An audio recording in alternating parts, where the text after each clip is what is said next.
the enduro at its core is really a test of man versus machine versus the elements. And it's a war of attrition. I mean, that's all it is. If you can survive nowadays 4 hours or back then 9 hours, you were doing something. Welcome to Powerboat Talk, the podcast where we talk everything performance boats with your host, Joe Road. Well, hello and welcome to Powerboat Talk. Today I have with me Ross Wallach, he's everything West Coast boat racing. So Ross is the president of the Southern California Speedboat Club. He's also the president of the Grand National Racing Association and the president of RPM Racing Enterprises. And so I wanted to bring Ross on and talk about the upcoming Parker Enduro, because he is the guy who does that and has been the keeper of that race for quite a few years. So thanks for coming on. Nice talking to you, Ross. Well, nice talking to you, Joe. Thanks for having me. So to start about, we talked about a little bit. I was actually last weekend, you raced at Lake Ming. SCSC had a race at Lake Ming, and I hadn't been out there for a long time. I got to get out there for the day and hang out. And I have to say, one thing, I haven't been to Lake Ming forever. And it's a nice facility, like where the location, and we had great weather, and that was pretty impressive. Yeah, it's a great facility that has a rich history in racing. The former mayor of Bakersfield actually was a boat racer. He was an outboard boat racer. His name was Manuel Karnakis, and this is going back to the 50s. They used to, before Lake Ming was built, they used to race around Hart Park, in Hart Park around the island, but he didn't like racing around the island. He didn't feel it was good for racing. So he went and petitioned the city and the federal funds and state funds, and even the twisted the arm of the local madam and did some other stuff to get his funds to get it built. And fortunately, we're all blessed because of his determination in the mid to late 50s, and he actually got the lake built. And the funny story is, the reason, besides all the arm twisting and things that he did to get the lake built, because it is a tributary of the Kern River, which comes off of Lake Isabella, and it feeds into Hart Park. And so the prior city council chair was a guy by the name of Dr. Ming. And Dr. Ming was not a big fan of boat racing or manual, and Manny, as they knew him. And the way the story goes, and I can't verify if it's 100% true, but this is what I was told by some pretty good sources, is that the reason we got it to be called Lake Ming was Manny knew that Dr. Ming was the swing boat, and went to him and said, well, it's too bad you're not going to vote for this lake, because we were going to call it Lake Ming. And the story goes that lo and behold, Dr. Ming changed his mind, and that was it. Oh, fantastic. All these years later, and in 59, it opened and hosting circle boat races, and now the home of NJBA, the National Jet Boat Association, races there like 6-7 times a year. We race there twice a year. It's a great location. It's a boat racer's lake. As you saw last weekend, it was built for racing by a boat racer. So it's a great place. Good rich history too. Yeah, I know. I was talking to Duff about it, and I told him the same thing when I went out there. I'm like, man, I don't remember it being this nice. And he's like, I love this lake from a driver's perspective. He's really good. So lots of races, lots of nationals and other divisionals, and plenty of really, really cool races have been run there. And I want to tell people too that aren't familiar with circle boat racing, but and I haven't been out for a few years, but I kind of forgot how it's just really down to earth guys. It's cool because a lot of the boats are like, I mean, they're obviously race boats, but a lot of the boats, especially like you talk to the GN boats, I mean, they're like river type boats, river racing, stuff that started as a Colorado river boat. You can go down and kind of see the same boat, So I just want to encourage people. Of course, I knew a lot of people, but there was a lot of people I talked to that I didn't know that just spent an hour telling me about their boat, talking about the history, and so it Oh, was. I kind of had forgotten about it. It was a great vibe. So anybody gets a chance to go to Circle Boat Racing, give it a try. yeah, sprint boat racing, circle boat racing, as it's known, is it's a great sport. I chose, I think it chose me. I chose it. I don't know, however it goes, but I was, when I first moved out west from the East Coast when I was 10, family that I got involved with racing with was the Wilson family in Santa Ana, right around the corner from my house, where I was growing, where we moved to, and the whole family was involved in racing. The father and mother were, well, he raced, but he also was a promoter. And then all the brothers raced, and in fact one of the brothers was building propellers, and another one worked for Silverwing Boats, and then Wilkes Marine. So it's a big racing family, and as you mentioned, the racing itself, racers that are involved, just a great group of people. They'll give you the shirt off their back, to get you on the race course. They really are. I find them to be the best. I do a lot of racing events, from I used to run Pacific Offshore Popra, which is no longer around, and then did the Formula One Champ Boat Series. I was the director of competition for that, for its inception in the early 2000s. And then circle boat racing has always been near and dear to my heart because of the people that are involved with it, and they are like family. I mean, I always say we put the fun in dysfunctional, so it's a fun family deal. But both my sons raced, and grew up in it, and I'm happy to see them continue in circle boat racing. Yeah. Also, I didn't realize they race. Mm-hmm. Yeah, they were there last weekend. Oh, awesome, awesome. Mm-hmm. Obviously, coming up is the Enduro, and that was kind of really the thing that sparked me to Sure. talk to you. And I've been thinking about it for a year, but I mean, I think this year is basically, I think it's like the 60th year of the Parker Enduro. I think the first year was in 1963. They haven't obviously run every year for 60 years for certain reasons, but such a long, rich history, and so I kind of wanted to tap into your knowledge of it and maybe talk about the history a little bit. And I know you've been involved with it for a while, so I think we kind of heard how it got started, but maybe your version of that. So yeah, I mean, I'll give you two things. My involvement goes back to the late 70s, when it was down to the 6 hour enduro. The 9 hour was no longer viable due to the gas crisis of the early 70s, and so it dropped down to the 6 hour. And but it still was a race like no other. And as I got older and continued to go to it, and then got involved with it, and was there for many enduros, I always thought that the enduro was just a race like no other. And every sport has their quote. Every motorsport has their Indy 500, of racing. For us in powerboat racing and circle boat racing, the Parker Enduro is the Indy 500 of endurance racing, of powerboat racing. And it's, if you look at the history of people that have raced it since the early 60s, it's a who's who of boat racers, and celebrities, and famous, even astronauts, presidents' sons, I mean, have been involved. Red Adair, the famous oil well firefighter, was a racer. We had not one but two astronauts race it.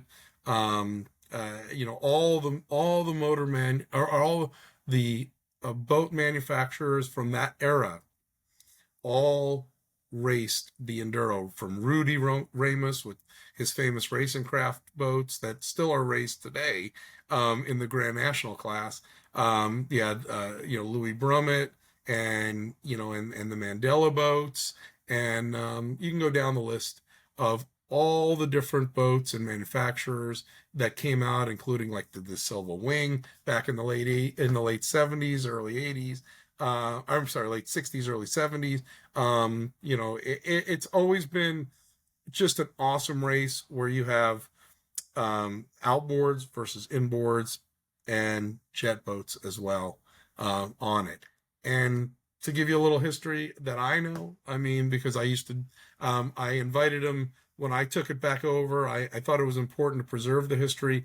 So I got in touch with Marion Beaver, who was a local to Parker, Arizona, businessman, familyman, owned the KOFA, owned a lot of real estate and a lot of businesses in Parker. Well, he and his buddy Cecil Florence, who was another Parker local native, were boat racers, and they had been boat racers for since the 40s, and both of them were very successful in racing, mainly inboard powered racing, hydroplanes, Pacific One design, hydros, and flat bottoms.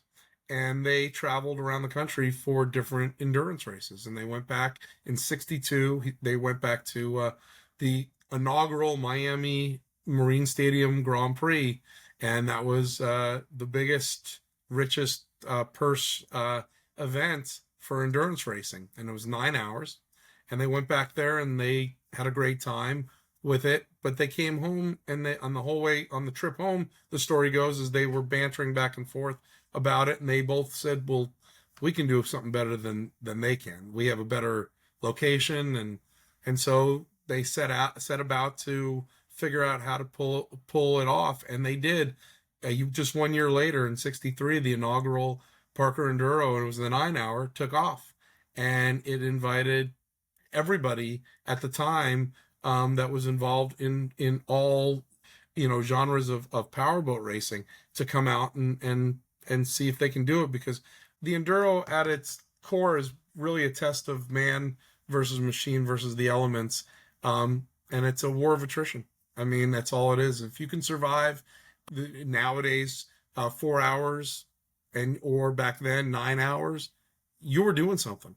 And a lot of the manufacturers, boat manufacturers and engine manufacturers, this is where it developed the race on Sunday, sell on Monday motif, mantra, whatever you want to call it, where if you won the Parker Enduro, your boat was definitely in the magazine. The art, there's ads for it in all, in Speed and Spray, and all the different magazines of the era, Powerboat magazine, everything, and that's why you see guys like Bob Nordskog and all these other really famous publishers come out and get involved, because that were boat racing related, because they knew the value of winning. Mercury is OMC, the famous outboard wars of the 60s and 70s, all were back and forth battles, seesaw battles between OMC and Mercury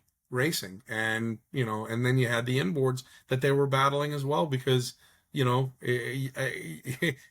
doesn't matter if you're first and the first one around, you have to be there at the end.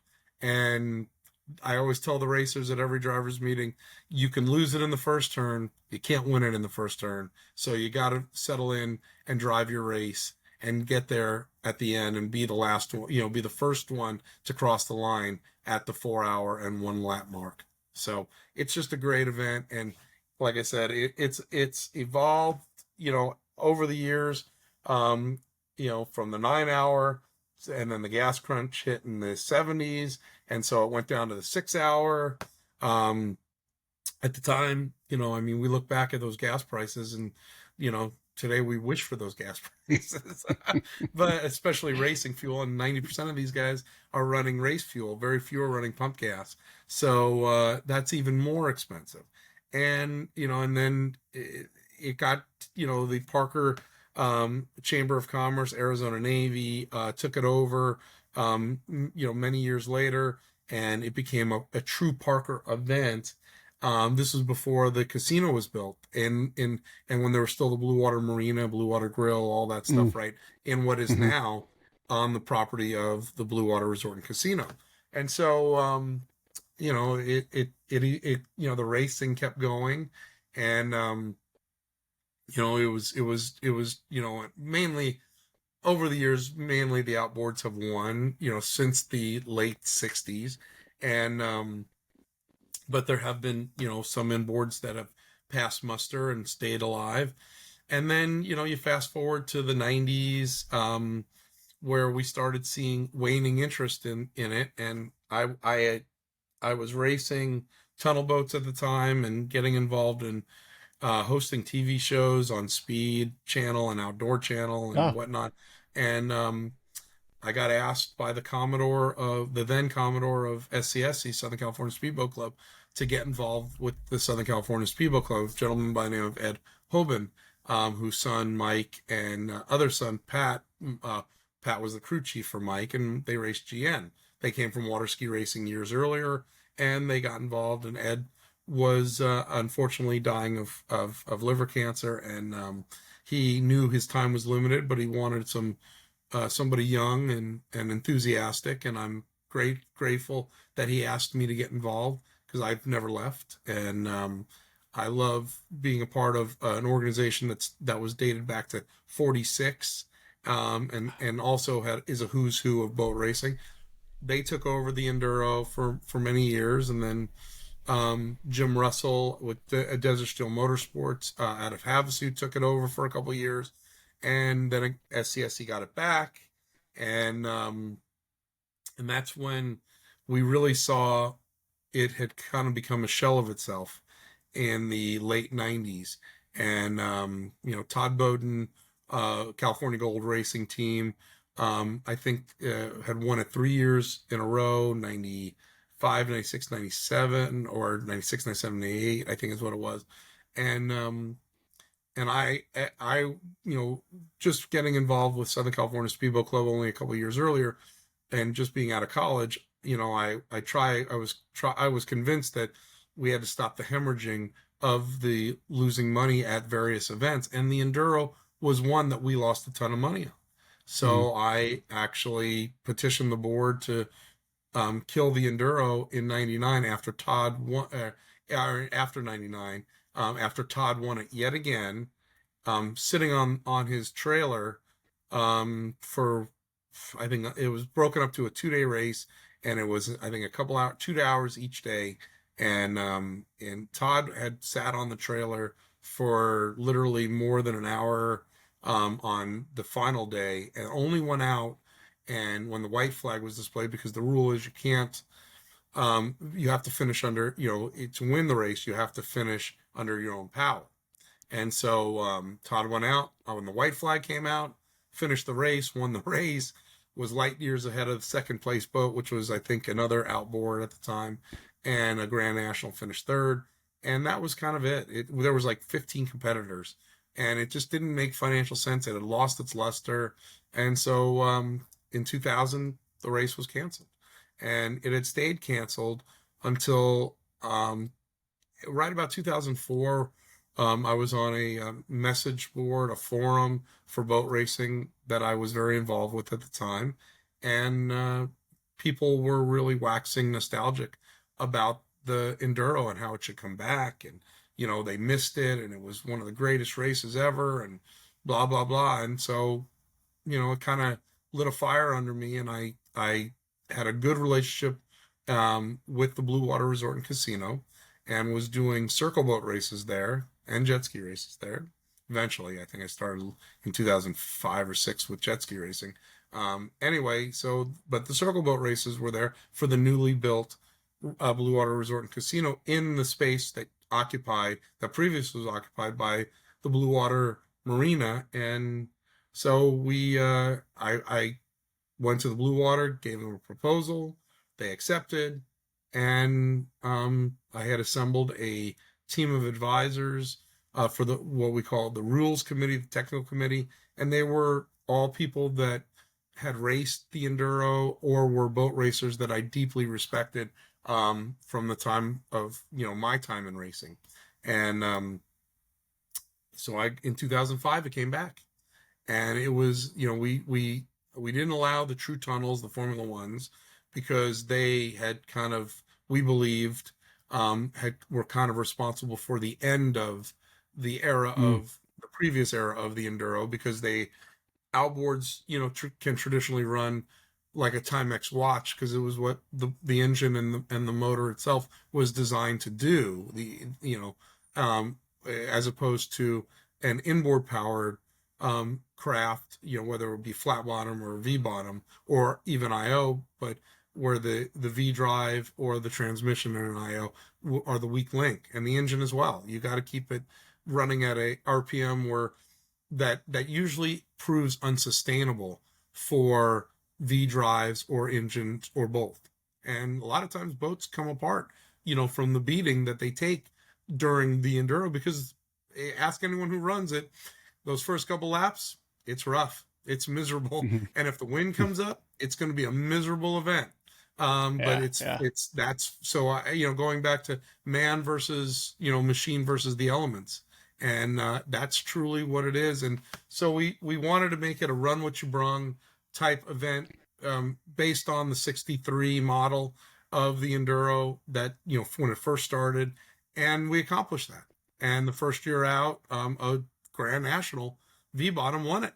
First time, so all of a sudden the inboard powered, Grand National and flat bottom guys, woke up and said, well, we got a chance, we can do this. So you moving forward in, 6, 7 and beyond, and we've tried to keep the rules to a level where it's safe.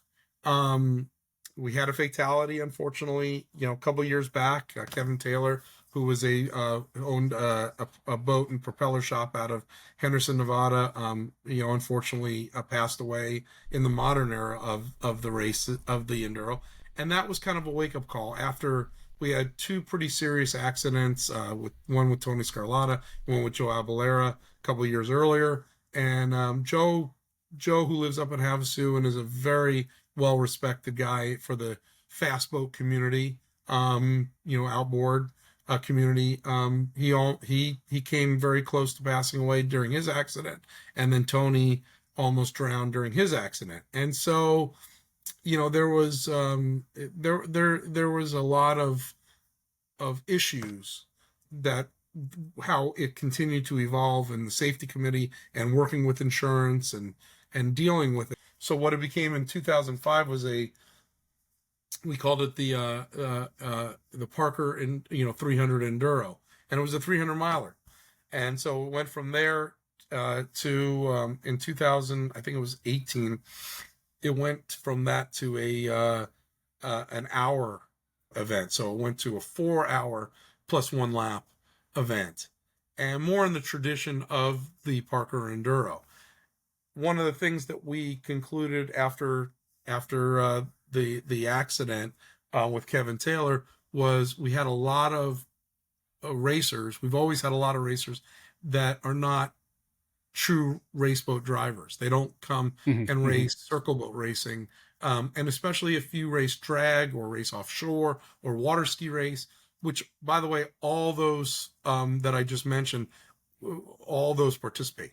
We have drag boat racers, offshore boat racers, powerboat racers. We have water ski racers and there's divisions for everybody, to fit into, not necessarily offshore power boats, but, the racers themselves come and get involved with the racing and drive the event. But because we don't have strictly professional powerboat racers in the event, it was decided after the accident that we would go with a 110 mile an hour speed limit. And the reason was pretty obvious. At 110 miles an hour, it's safe, it's more safe, but more importantly, there's parity between the divisions, especially when you get up into Division 4, which is the Grand Nationals, and Division 7, which was the open division where the Nordics, with the twin Sterlings come race in. And so you're, the twin IOs. And, we needed parity between those divisions. Otherwise, if we would have left it like we did originally, where there was no speed limit, unfettered, a Division 7 boat would be very comfortable in the 130 mile an hour range.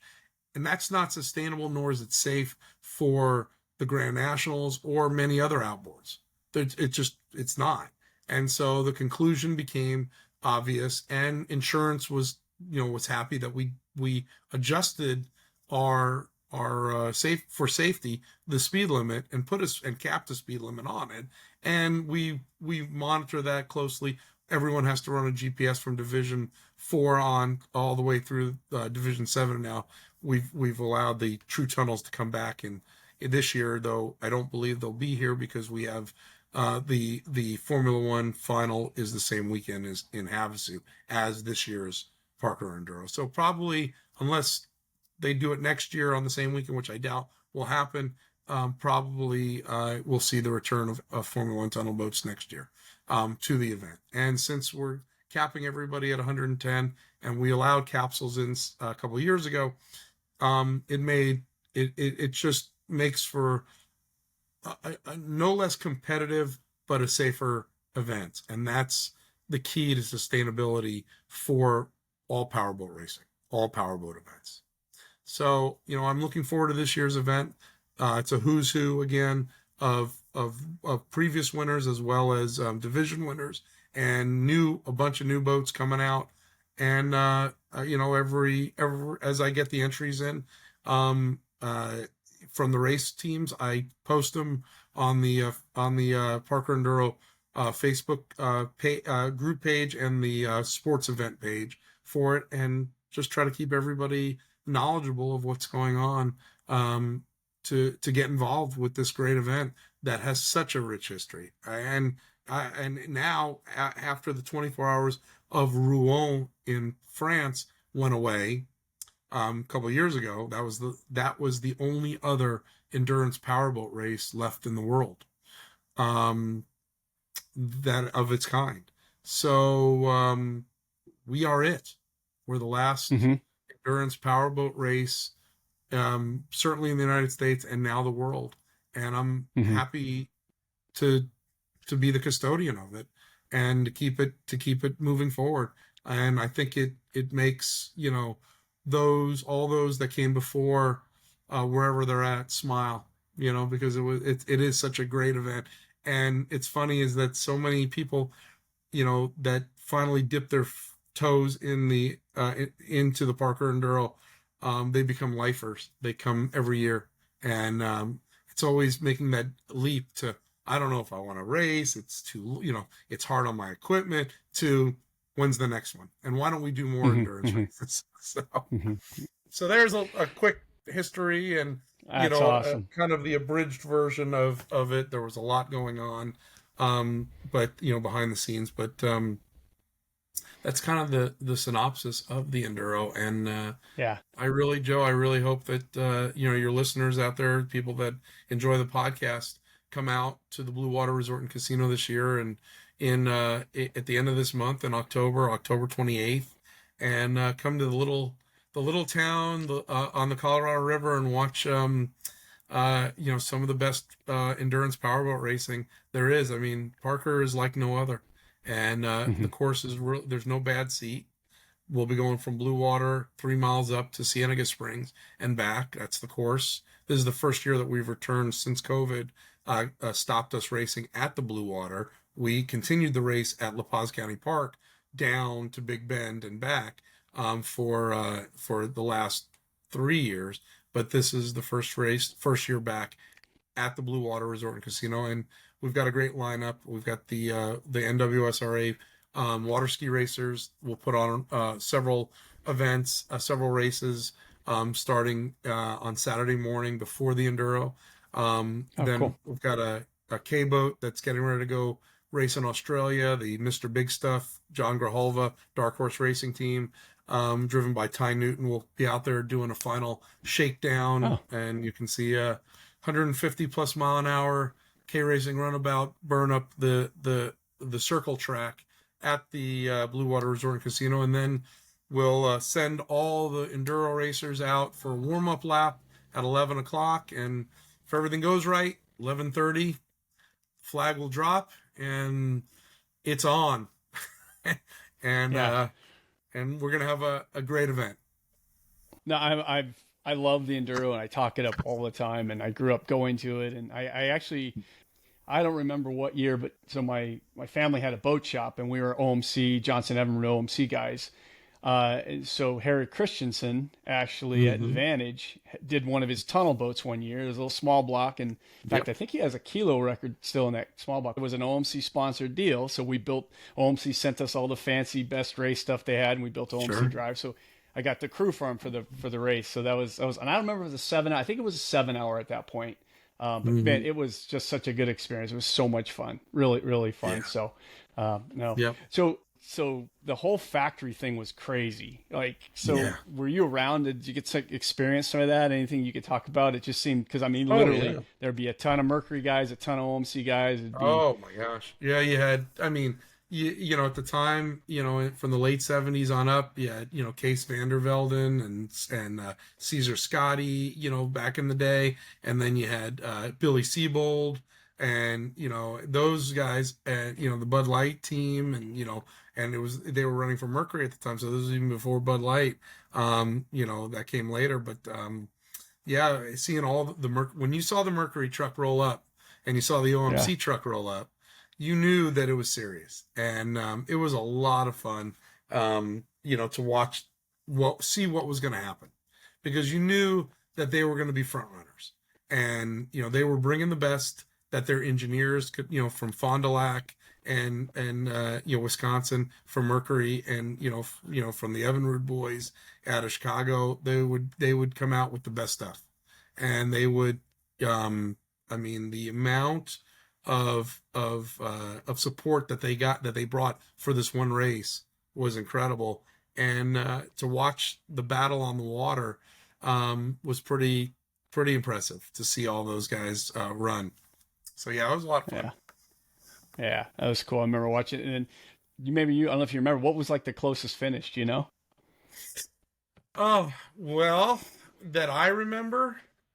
Well, in the modern era, there it was the closest finish was the year that it was about 2014, I want to say, or 15, and you had I know Stoker was racing, and if I'm not mistaken, I forget who was. Yeah, it was Stoker running for John Roth in the 48, the Integral Products machine, and then you had Greg Foster, who unfortunately we just lost, Yeah. um, running for Fred Bowden in the California Gold, and they were, if I remember right, and then there was another team from Northern California that was racing and actually won it. And I gotta look at, let me, if I can look at the, oh God, I'll try to see if I can find it. It was, okay, that's what it was. It was Scott Nolan and Steve Nolan. It was 2012, and Tony Scarlatta. In that event, if I remember right, they were on, everybody was on the same lap and finished Wow. literally it was less than a minute behind each other. And that was incredible. Wow. I mean, that was pretty cool. Wow. It was pretty cool to go that long and to have somebody literally by a couple seconds beat somebody, and it was a great event. It was just a great event, no matter how you Wow. slice it. So there's Yeah, been that's some cool. great, That's you really know, cool. some great stuff. You know, when Fitz won the big side pot, $78,000 for the Grand Nationals, which is I've checked, and I want to find somebody who can dispute this because nobody can so far. It is the richest single purse to one person in Powerboat Racing's history. $78,000 went to a Division 4 Grand National. He didn't win the overall, he won his division. The overall could have been won. He could have won the overall if he would have pushed, but he was afraid at the waning laps of the race. He knew he was out in front in Division 4, didn't know how close he was to the Division 7 who was leading, and thought that if he pushed, he might not make it and finish. But very wisely backed off, pedaled the boat to a Division 4 championship, while I believe Division 7, I think it was Randy and Gordy and Billy Dunsmore, Randy Davis, Gordon Jennings, and Billy Dunsmore in the Nordic 192 or 193 won that year. And but Fitzy was close. Paul Fitzgerald driving for Mike Smith in the boat called April. The $78,000. Or no, I'm sorry, Yeah. Crazy Horse Rides Again. That's what it was. Crazy Horse Rides Again. The 92 Grand National. Yeah. And he was $78,000. That's so funny. I was just going to bring that up. I talked to Duff Daly this morning, and I said that exact same thing too, because I've never seen one, and I've always wanted to say, is that like the richest? And he's like, he goes, we used to win back in the day. We'd win pretty good money, but he goes, I don't think anywhere close to that. And the other thing I wanted to bring up about that too is it comes back to the whole thing about attrition. Because there's a lot of division. So I guess I should back up and we should explain. So the Division 4 guys, which are the GN guys, which are basically V bottoms, a lot of turbocharged, a lot of single, tunnel run, but basically your V bottom, good river running. No turbos? Yeah, no turbo, but just a turbo would be in Division 5. Division 4 GNs, they are V bottom up to 19 feet long, 19 or 20 feet long. V bottom, you can run any home design of that design. Engines have to match the Southern California Speedboat Club Division 4 rules, which is blown up to I think 490 cubic inches, 480, 75 cubic inches, and then unblown is 510, naturally aspirated, and 525 actually. And so that's what the Division 4. And if you want, I'll tell you the story on how that whole side pod got to be. So back about 5 years ago, we had Mike Stock, who runs Invictus, the 777 Racing Craft GN, and Darren Susamian, who has him and his brother Chuck Susamian, the Armenian Navy number 22 racing craft. Well, they were at a bar at the BlueWater Resort and Casino. Where it always starts, right? Where it all starts. And this was after a circle race. This was on the Saturday evening after one of the circle boat races. It was the Spring Classic that the Southern California Speedboat Club was putting on at the time. Mike also runs the very successful K-boats and whatnot. So he and Darren were going back and forth, and they were sitting together, nobody else around them. Couple, as I'm told, a couple alcoholic beverages might have been involved, and pretty soon it was, I bet you your boat, I'll beat your boat in the Enduro, and I'll beat your boat in the Enduro. And that pretty much then went up to, first it was $2,500 each, winner take all.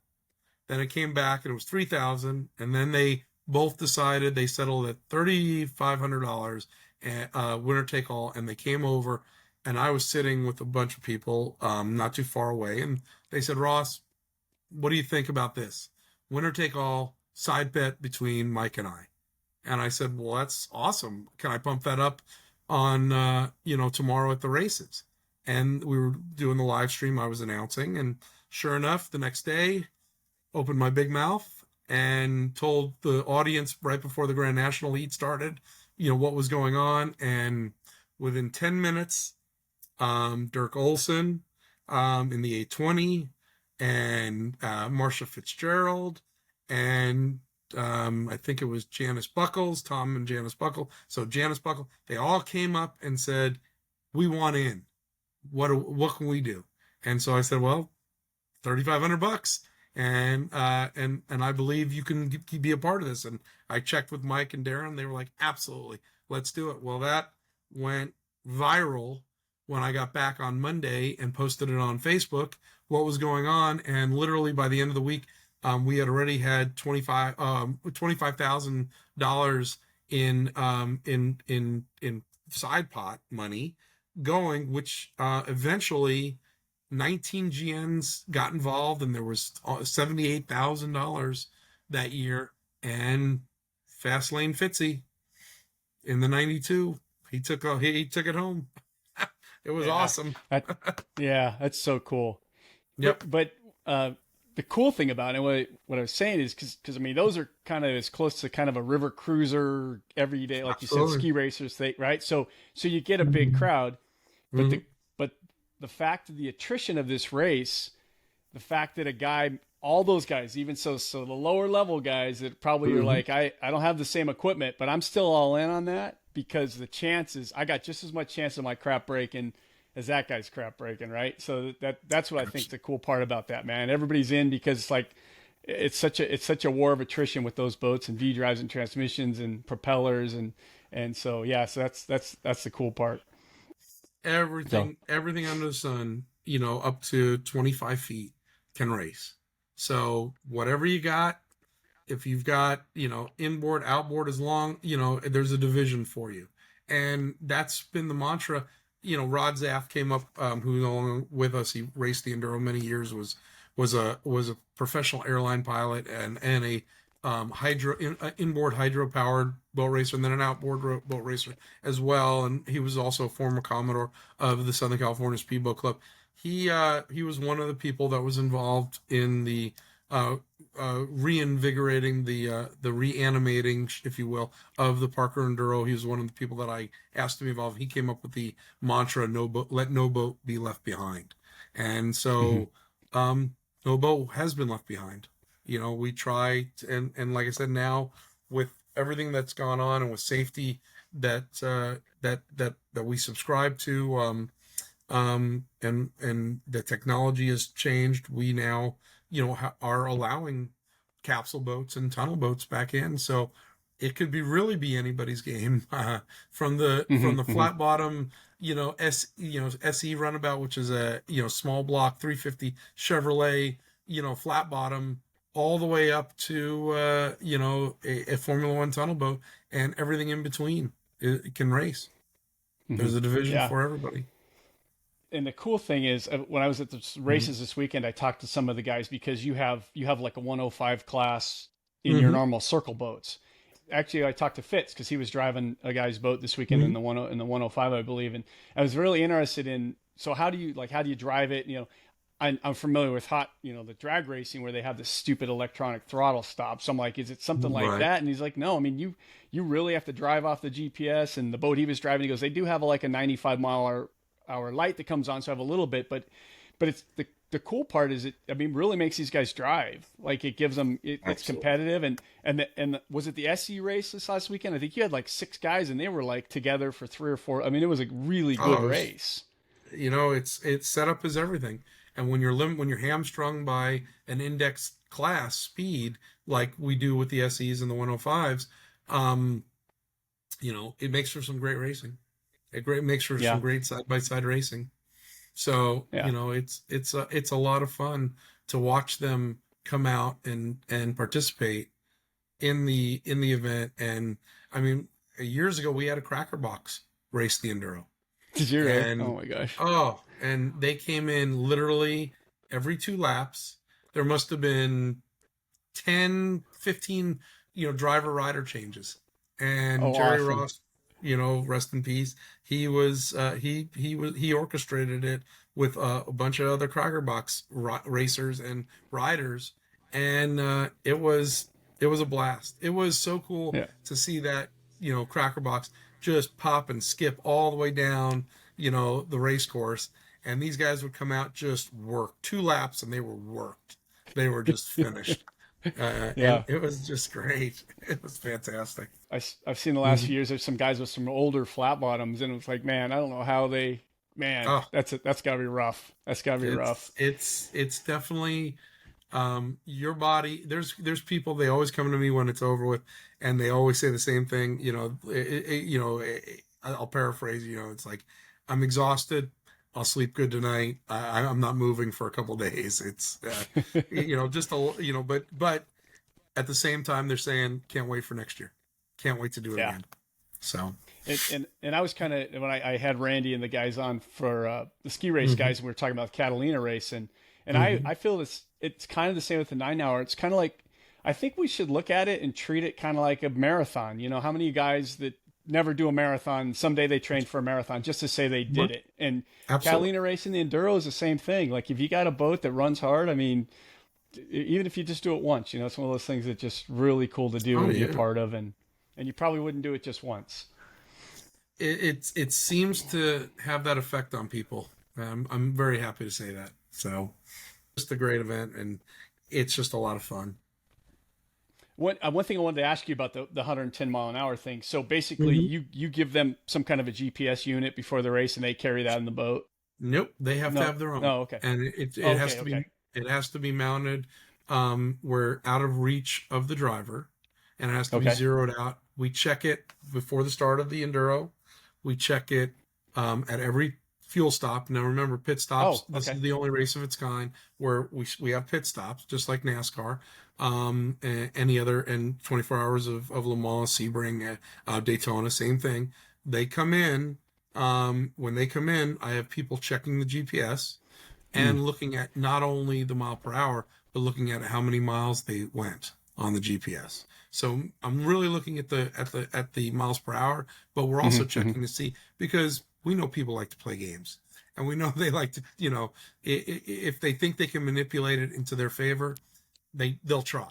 And so mm-hmm, one of mm-hmm. the ways we have three methodologies to ensure that they don't break out to the 110.999 mile an hour top speed. And we have placed throughout the race course on both sides of the river are Mm, people with radar guns, and mm-hmm. these are finely calibrated, finely tuned radar guns, just certified.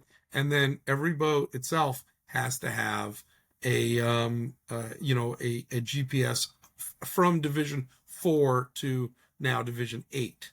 So Division 4 to Division 8, and it has to be checked when it comes in, and it has to be zeroed out when they go back out. So they'll show it to us, they'll check it, and if there's a failure, they can receive a penalty. So if we believe that Gotcha. foul play is involved, or they exceed it, the first time you break out, it's 2 laps. You don't want to break out. Oh, okay. It's not Okay, that's worth my it. next Not question. worth it. Gotcha. Yeah, you don't want to Yeah, break out. yeah, Because I mean, every lap's crucial in a 4 hour enduro. So you yeah. definitely don't want to break out. So when you check them at the stops, that's when they would know if they had a penalty. Absolutely. As soon as they Okay, report, gotcha. as soon as because as soon as my pit stewards are checking when they come out of the water, they're gonna let the tower know. They're gonna let race control know who broke out and how much. Gotcha. And that's it. Or if you guys catch them with the radar guns. That's it. And then the other thing they can get Yeah. caught for, besides on water infractions, which is passing unsafely and whatnot, that we if we see it, is if they don't do the pit stops correctly, which is it's an 11-minute pit stop. It used to be 10 minutes, but before GPS, we gave an extra minute to check GPS and let them go. So it's an 11 Mm, minute pit stop. They have to go fuel back in their own pit stall, and then they can sit in the water as long as they want until they believe the 11 minutes. Now, they're allowed to ask the pit steward when they come in what time they have them coming in. And this way they know, if you came in at, say, 11, I say at 12 o'clock, at 12:11, you can get back on the course and continue your race. But you can't go at 12:10 because you'll get a penalty for that. We don't see too many of those penalties. A couple times it's been close, but we definitely have given out, penalties when they come up. But we want them to win it on the water. We don't want them to have to win it, by through a penalty or something like that. But if we have to, the rules are there for everybody to be enforced. so the maximum is 11 minutes. It's the minimum is 11-minute pit. Okay, So okay. you can take up as much time as you want up to that, but the only time you're allowed back on the course is 11 minutes. And then after the 11 minutes, they're just losing time Then at that it's point. whatever. Then they're subject to Gotcha. the rules of the race course and the 110.999 mile an hour index speed, and that's it. Gotcha. Gotcha. Well, that's genius too, though, because if you put the minimum on it, then they've got to take their time and do it right and don't get stupid. And Well, and that's it because we didn't need guys going, and we didn't need teams flying through the pits at 100, trying to get back to their pit stall, and then fueling where there's a spill or anything, or doing a crate. I mean, I remember those days, fueling, these are days before EPA standards have gotten to where they are. So now it's a zero, nobody can spill. No, 11 minutes, everybody can do it correctly, get back to the other end, to the out ramp, or to the in ramp, I should say, at the other end of the race course. Other end of the pit area, and they can, fall back onto the race course once their time is up. Gotcha. Oh, that's cool. And is there a minimum or maximum number of pit stops they can make, or? Minimum is they have to go, I believe it's 2. Gotcha. They have to go 2. Gotcha. I believe it's 2. I could be 3, but I think it's 2. So I'd have to look at it. That I will have to look up to you and get back to you on. Gotcha. So anything different, more exciting this year about other years, or what are you looking forward to? Super excited to be back at the BlueWater Resort and Casino. And they're our title sponsor, along with Reliable Diamond Tool. It came back as for title sponsorship, and really a huge supporter. Jonathan Thompson, huge supporter of Powerboat Racing. Owns a Grand National Hydro, that a Grand Prix Hydro that he campaigns successfully around the country on the circuit, and just a consummate great guy to be involved in powerboat racing. Nick Rose again, Randy Davis with Nordic and Hallett Boats, John Roth, Integral Products, Dirk Olson, Advanced Contracting Group, Jeremy Gilliam with Racetech Pistons, Mike Brink Property Management. We have new for this year, really cool. So former top fuel drag boat racer and NHRA drag car racers, Kevin Kinsley and Dexter Tuttle will be racing a Grand National. I just saw that today. So that is really cool to see them. And I've been to many. I used to consult for the Lucas Oil Drag Boat Series for them, for all the West Coast events, Lake Irvine and San Diego and whatnot. So it was really cool to see. And then growing up, when I wasn't doing circle boat racing, one of my best friends from my neighborhood, his uncle was a drag boat racer. So when we were in circle boat racing, we were going drag boat racing, and so it was a lot of fun. And so to see, Dexter Tuttle come out, and his father, I guess, was a GN racer. Oh, and cool. So really cool. They bought a GN a couple months ago, and he and Kevin are coming out, and they're gonna see what they can do. So we've got a lot of great things planned for this year's Enduro. I'm still working on the sponsorship for the first one back. I'm working on some other, and if there's any people out there that hear this, watch this, that are coming to the river or have places at the river and want to get involved, but not on the racing side of it. Well, if you want to be a patrol boat or a river closure boat, we're offering. It's only 4 hours. You get the best seat in the house, and the duties are extremely light. You'll be towing boats in that break down, and you're the eyes and ears on the water during the race. So you can get a hold of me at RPM Racing RPM Racing Ent at yahoo.com, or on Facebook or any of the social media platforms. But definitely would love to have any of your fans out there that are coming to it, that have a boat, that want to get involved, and be right there close to the action. We can always use patrol boats and river closure boats. And I'm sure it goes without saying, that's probably the best seat in the house, right? Oh, it is the best seat in the house. Everyone that's done it, there's a lot of people that have done it years and years and years in a row, and they love doing it because, again, they feel they're a part of the action as well. They get to be up close to the action, and they're doing a great thing, to keep the race moving, and getting boats that have broken down back to the pit area so they can get worked on. Awesome. Absolutely. And I've been going back and forth, Kevin Kinsley and I, for a couple months now, trying to get him on my show. And when I saw that his name was on there, I think I saw it last night or this morning. I texted him this morning. I go, okay, forget it. I'm not talking to you till after the Enduro, because I gotta hear how that went. I'm not gonna waste a call until I hear that. So, yeah, absolutely. I can't wait to see those guys out there. They're it's really cool having people that have done well in other forms of racing come out and be a part of it. Like I said, I mean, between Randy Davis and the whole Nordic team running, being such a top competitor in the water ski racing and the Catalina ski race, how many time champion they are there, and world champion that he sponsored and pulled, to all these other great names that are involved in powerboat racing. And hopefully we'll get some newbies as well, but it looks like it. I mean, for everything I'm told, we should have a really good turnout this year. yeah, no, it looks good. Why do you think there's no more jets in it? Well, I don't, that's a twofold question, because SCSC also has a issue with the jets in terms of not having enough boats to make a class. And I think that's they're intertwined. I think one of the problems with the jet issue is the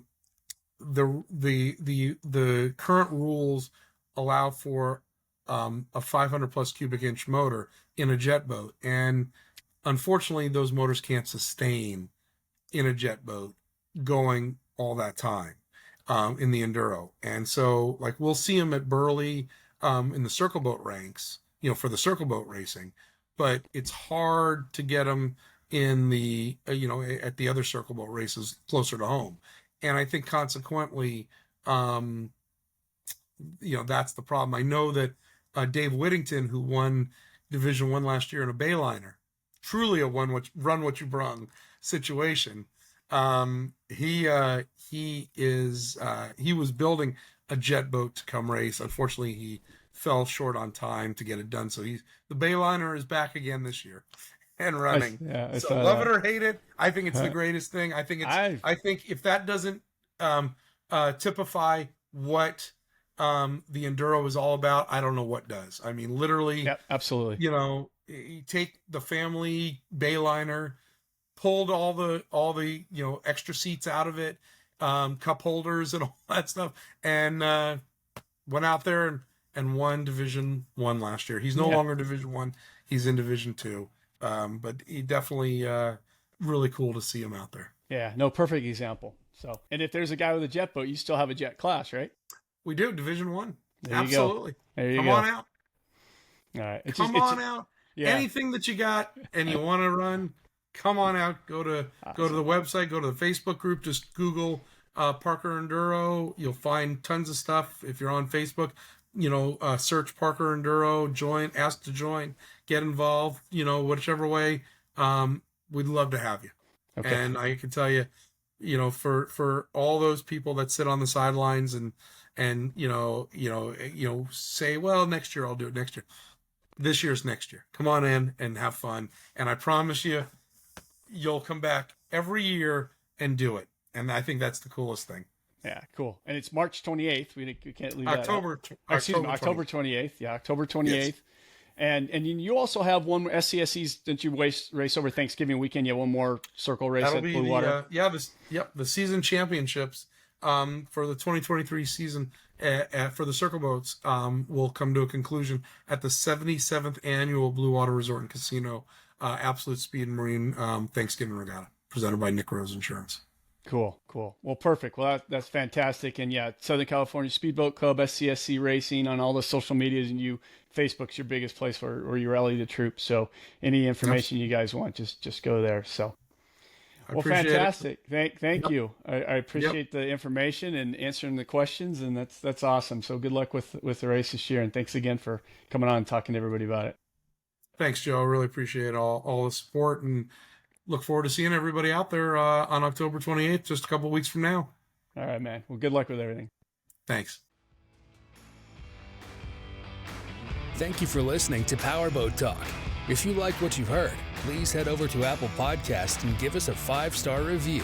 For more Powerboat Talk, follow us on Facebook or Instagram, or visit our website at powerboattalk.com.